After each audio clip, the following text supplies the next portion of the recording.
Today I want to talk about a big one. Redlines versus rev shares, a very hotly debated and often controversial topic. I'm going to explain what they are and the pros and cons of each, but I want to do it not from the rep perspective, which is what is often presented, but from the company perspective. All right, let's jump into it. What are redlines and rev shares? They're essentially just solar compensation models to answer the question, where should the money go? How should we pay this out? A solar project got installed. Here's a bunch of profit. What should the installation company get? The solar company, the sub-dealer, the regional manager, the rep. These two models answer that question and determine how pay is calculated. The main differences are in a redline model, the margins are fixed, whereas in a revenue share model, they're variable. And let me explain what that means.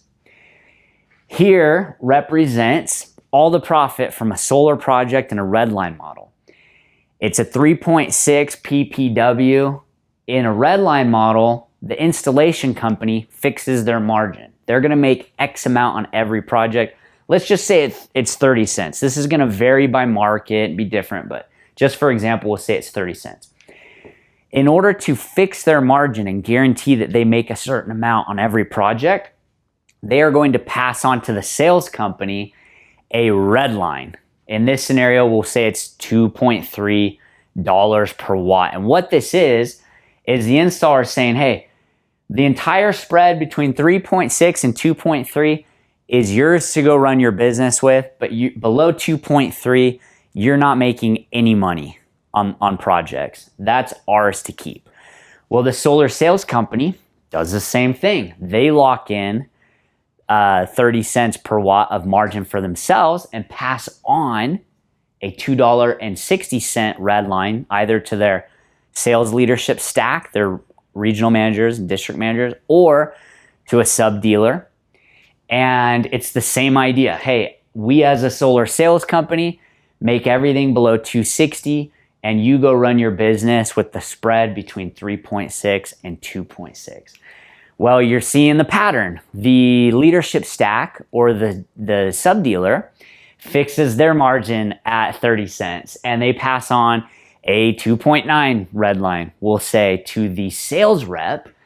And this represents the dollar amount below which he can't make money. Interestingly, on a redline model, the rep is the only one that has variable compensation. He'll make more or less depending on how much he sells the project for. That is the redline model. Revenue share has the same participants, but the margins are not fixed. The percentages are fixed.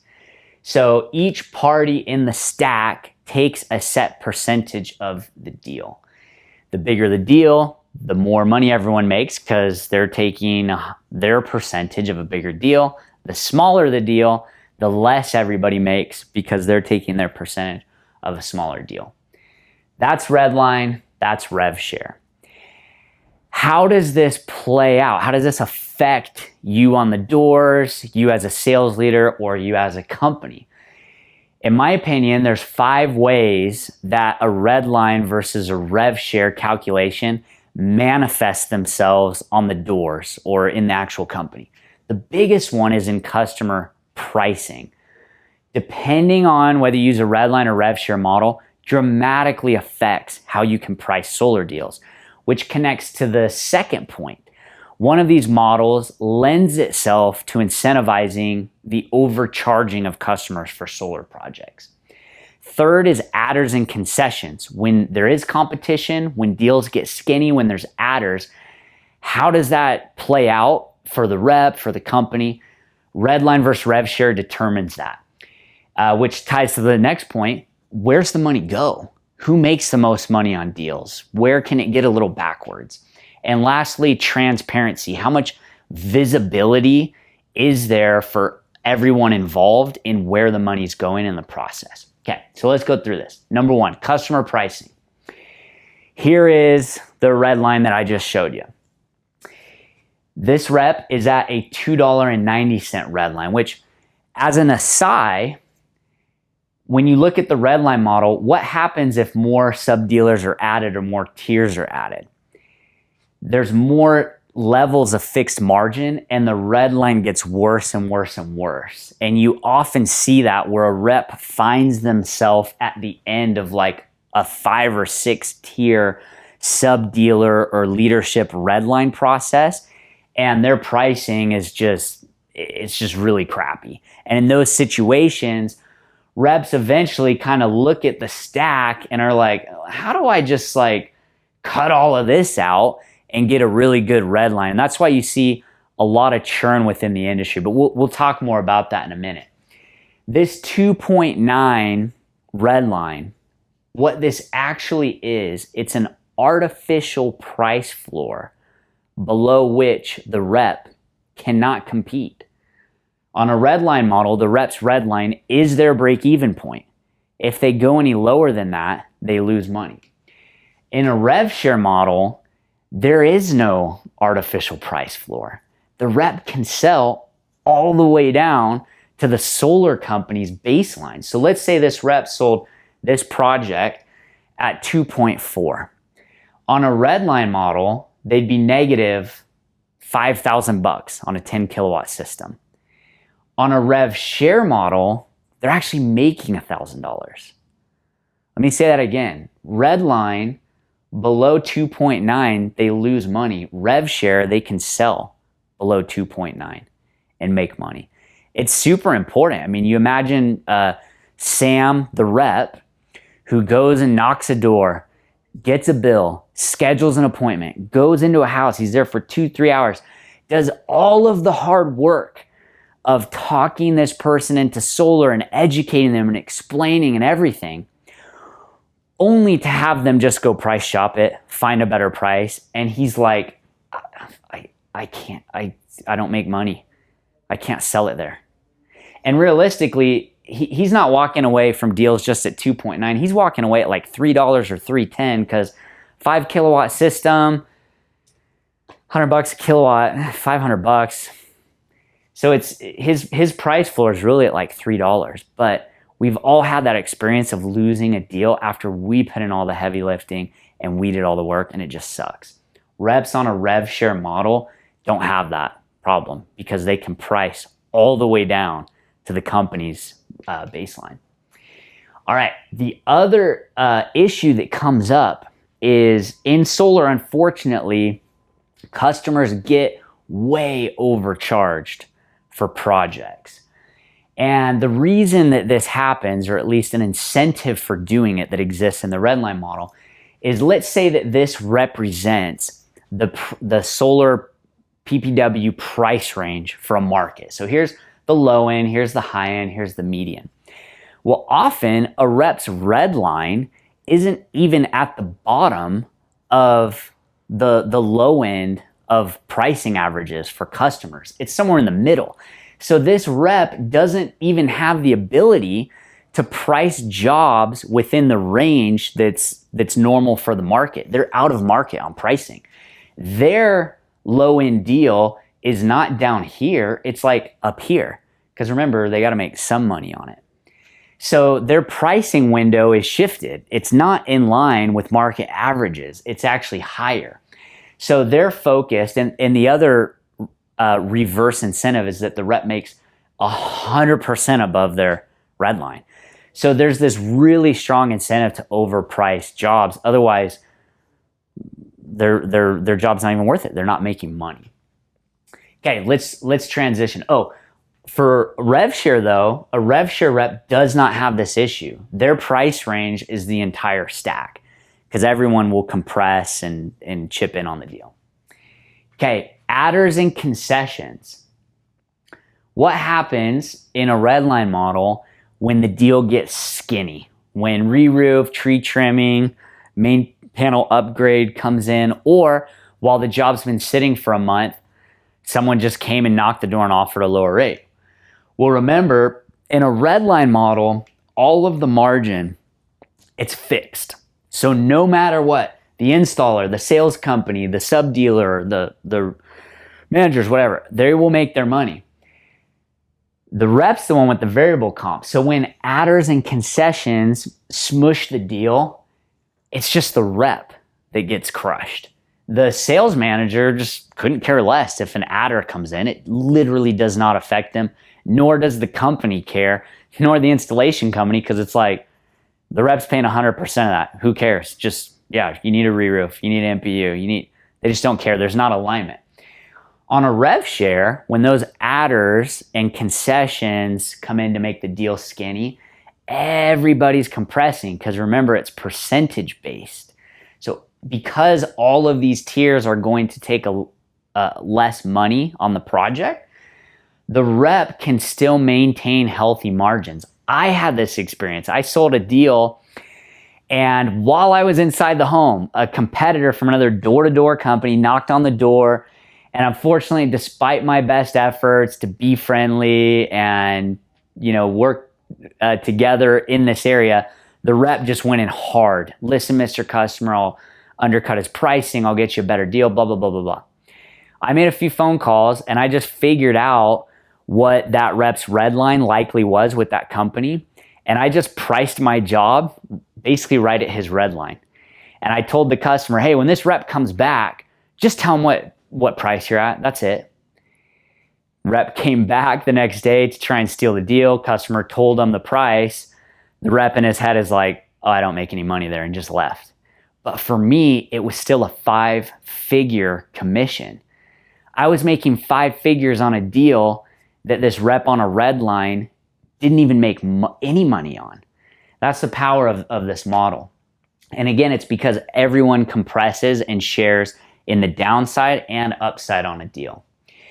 So who makes more money? If you remember our other example on a red line, the rep was actually making less money than the manager and the subdealer and the company. Everyone was making, on a red line model, more money than the rep, because the rep got squished.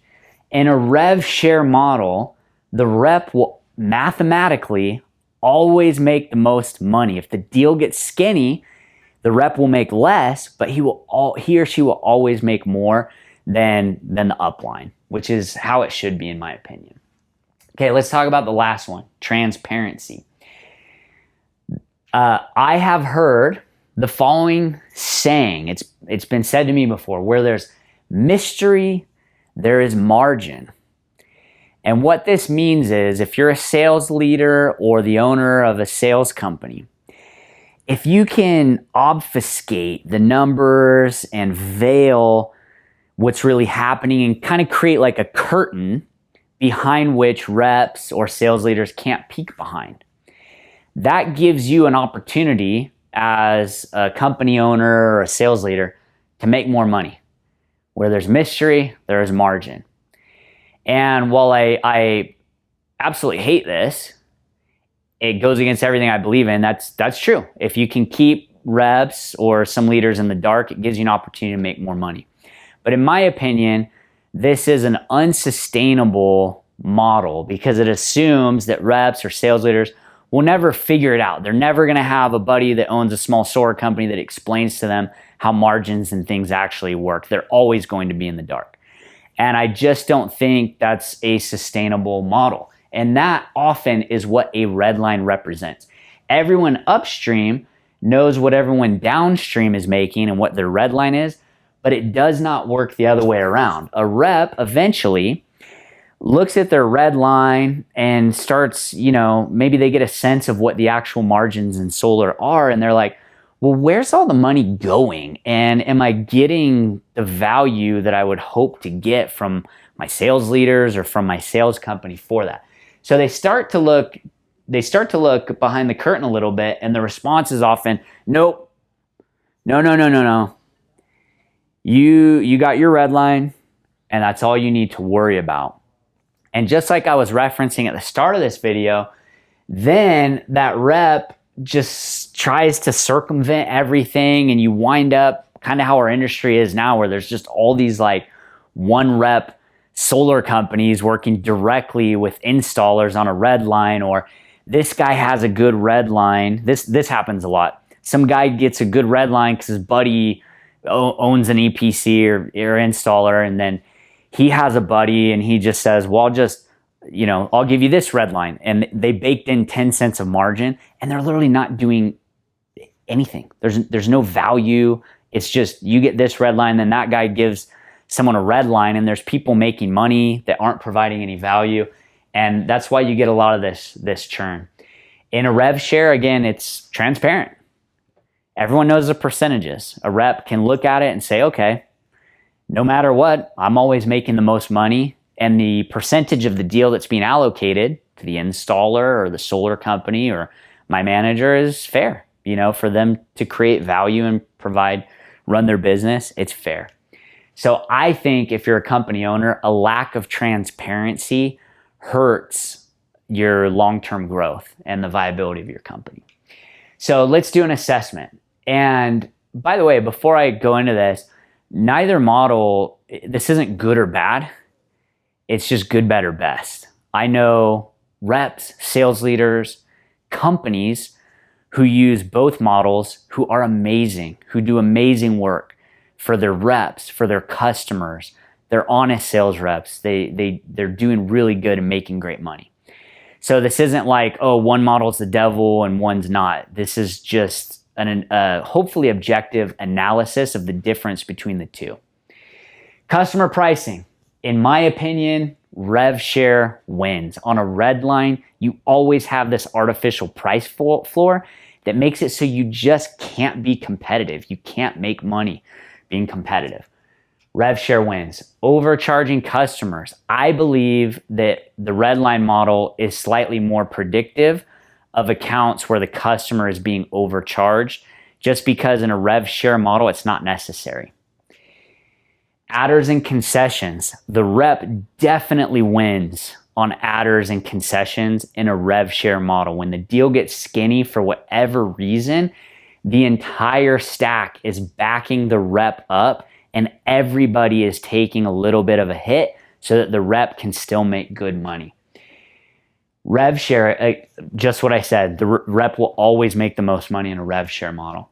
And transparency, I just like that everybody knows where all the money is going and nothing is hidden and no one ever feels like they're being kept in the dark or that they have to go shop around or try and circumvent anyone or anything to get the answers that they're entitled to having.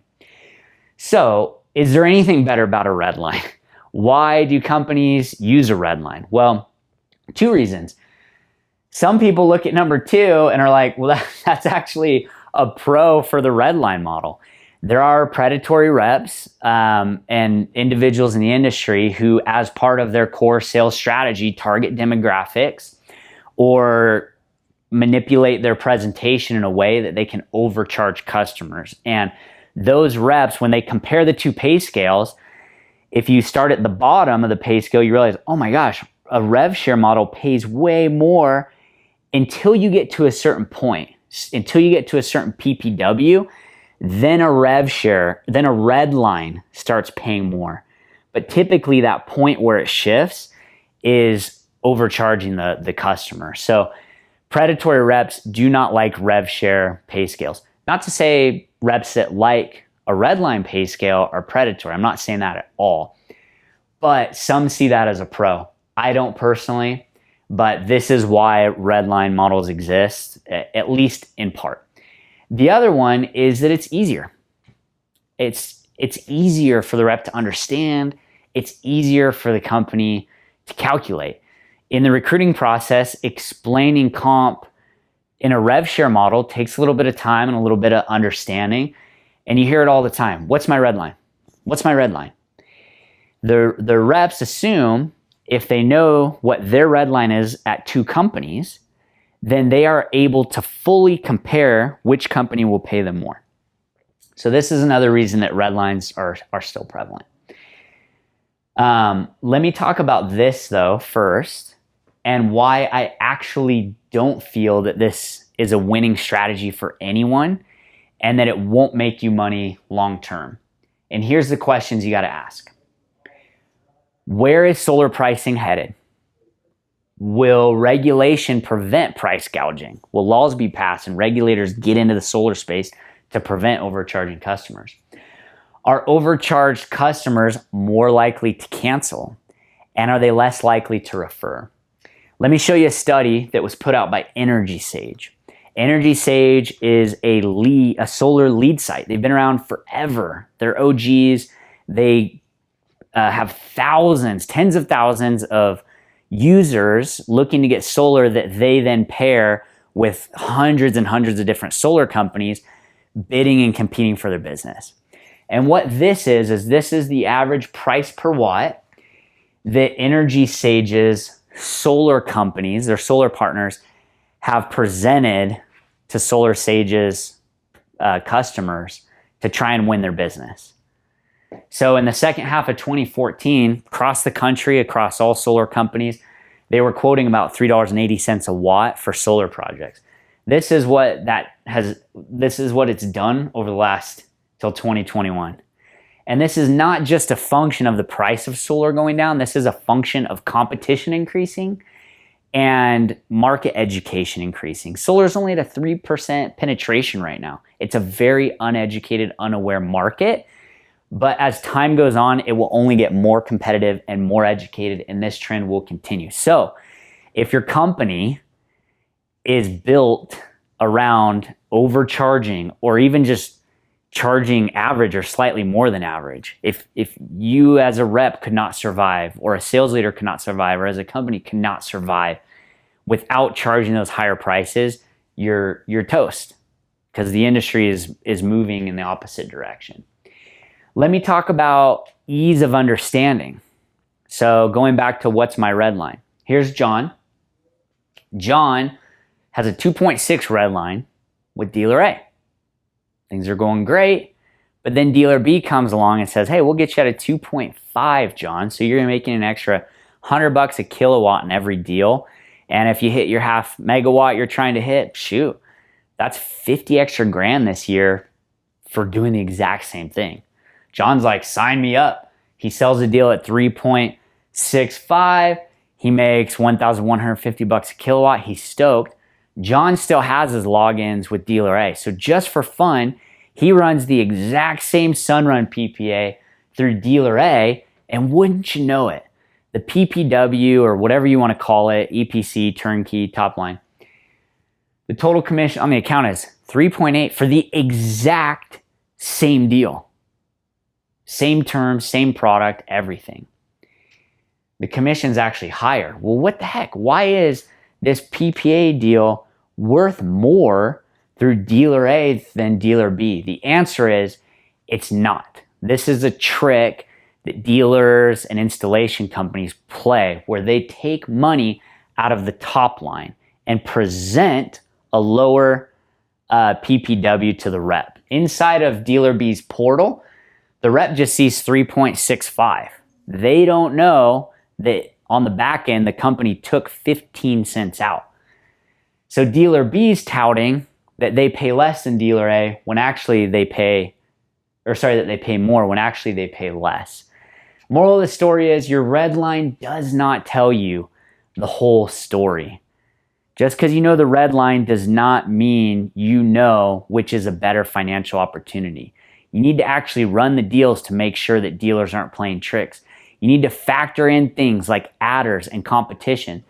Most reps, solar reps, drastically overestimate their average PPW that they actually sell at. That one job that was super competitive and you just sent it even though you were only making $600 because you already spent the time and maybe you get a referral out of it, that brings your average PPW down. And so when you look at a Redline versus rev share pay scale, a lot of reps are thinking, man, but I always present super high and I'll make less money on this pay scale. Doesn't matter what you present at. What is the average PPW of your last 30 jobs that you've sold? I think you'll realize that your average is lower than you think, and you'll actually make way more money on a revenue share model. And again, this comes back to transparency. If you know what you're getting paid and it's accurate and everyone's bought in and it's clear, then you're going to be happier. You're going to drive more volume. you're going to have more customers go through the pipeline. You're going to get more referrals. You're going to make more money. So again, just to recap, here's the factors that primarily affect or come into play on a Redline versus revenue share model. And in my opinion, they're all better on rev share. So hopefully you totally understand the difference between these two models.